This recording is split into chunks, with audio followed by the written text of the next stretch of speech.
प्रश्न, वह एपी ज्ञात कीजिए जिसका तीसरा पद 16 है और सातवां पद पांचवें पद से 12 अधिक है। इस प्रश्न में हमें वो एपी ज्ञात करना है जिसका तीसरा पद तो 16 है और जो सातवां पद है ना वो पांचवें पद से 12 अधिक है। ठीक है, इस प्रश्न को हल करने के लिए हम लिखेंगे हल दिया है और इस प्रश्न में जो भी दिया है वो हम लिखते जाएंगे और इसको सॉल्व करते जाएंगे। ठीक है, पहली चीज क्या दी है प्रश्न में, तीसरा पद 16 है। तीसरा पद को हम तीनवा पद भी बोल सकते हैं। ठीक है, तो हम यहाँ पर लिखेंगे तीनवा पद A3 बराबर 16। ठीक है, अब हम एक चीज जानते हैं, क्या जानते हैं, एनवा पद का एक सूत्र होता है वो जानते हैं।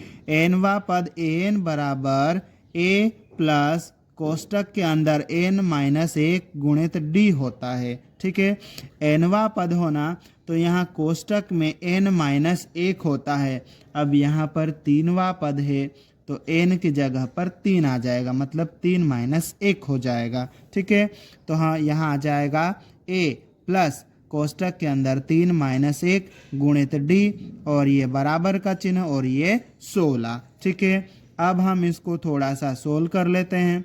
ये आ जाएगा हमारे पास में a प्लस 3 माइनस 1 कितना हो जाएगा 2 गुणित d, 2d हो जाएगा, ये बराबर का चिन्ह और ये 16। ठीक है, और इसको हम समीकरण नंबर 1 नाम दे देंगे। हमें प्रश्न में एक और चीज दिया है, क्या दिया है कि सातवां पद पांचवें पद से 12 अधिक है। ठीक है, सातवां पद क्या है, पांचवें पद से 12 अधिक है, मतलब सातवां पद जो है पांचवें पद में 12 जोड़ देंगे तो बराबर हो जाएगा। ठीक है, तो यही लाइन हमने यहाँ पर लिखी है कि जो सातवां पद A7 है वो पांचवें पद में 12 जोड़ने पर उसके बराबर हो जाएगा। ठीक है, अब एनवा पद हो तो यहाँ n माइनस 1 होता है, सातवां पद है तो क्या हो जाएगा a प्लस 7 माइनस 1 गुणित d, ये बराबर का चिन्ह लगा लेंगे। पांचवा पद है तो यहाँ पर a प्लस क्या आ जाएगा, पांचवा पद है तो 5 माइनस 1 गुणित d।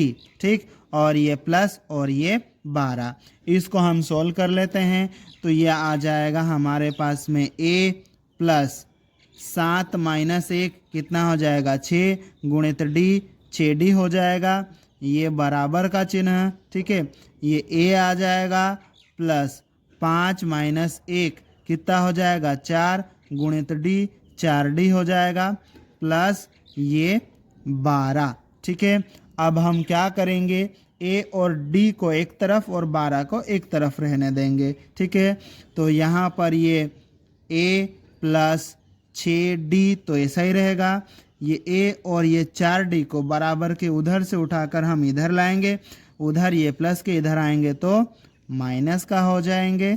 ठीक है, तो a भी माइनस का हो जाएगा और 4d भी माइनस का हो जाएगा और ये बराबर का चिन्ह और उधर क्या बचा सिर्फ 12।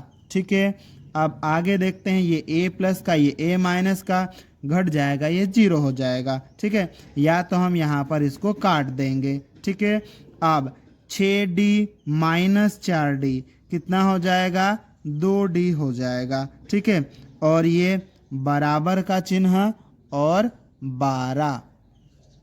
अब हमें यहाँ से d का मान निकालना है, d के साथ में 2 चिपका हुआ है मतलब गुणा में है, बराबर के उधर जाएगा तो 12 के बटे में चला जाएगा। ठीक है, तो ये d बराबर 12 बटे 2 हो जाएगा। ठीक है, फिर d बराबर 12 में 2 से भाग देंगे तो कितना आ जाएगा 6 आ जाएगा। इस प्रकार हमें d का मान 6 मिल गया। ठीक है, अब हम इस d के मान को समीकरण 1 में रखेंगे और a का मान निकालेंगे। इसके लिए हम लिखेंगे d का मान समीकरण 1 में रखने पर। ठीक है, और उसके बाद में समीकरण 1 को लिख लेंगे। समीकरण 1 में इस d की जगह पर d का मान 6 रख देंगे। ठीक है, ये a आ जाएगा प्लस 2 गुणित डी का मान 6 आ जाएगा और बराबर 16। ठीक है, फिर ये ए आएगा प्लस 2 गुणित 6, ये कितना हो जाएगा 12 और बराबर इधर 16। अब हम इसको आगे सोल्व कर लेते हैं। ठीक है, तो ये ए इधर रहेगा। ठीक है, ये बराबर का चिन्ह और ये 16, 12 को हम इधर से उठा के उधर भेजेंगे, इधर ये प्लस का है, उधर जाएगा तो माइनस का हो जाएगा।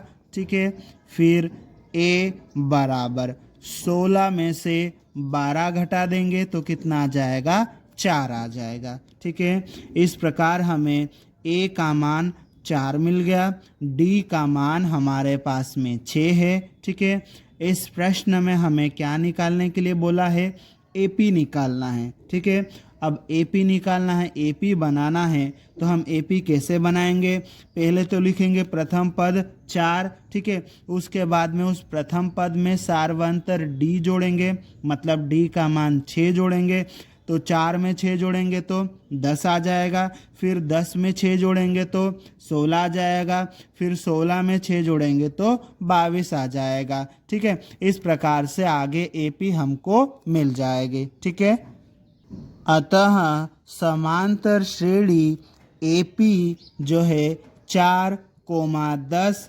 16, 22, डॉट डॉट डॉट होगी और यही हमारा उत्तर है।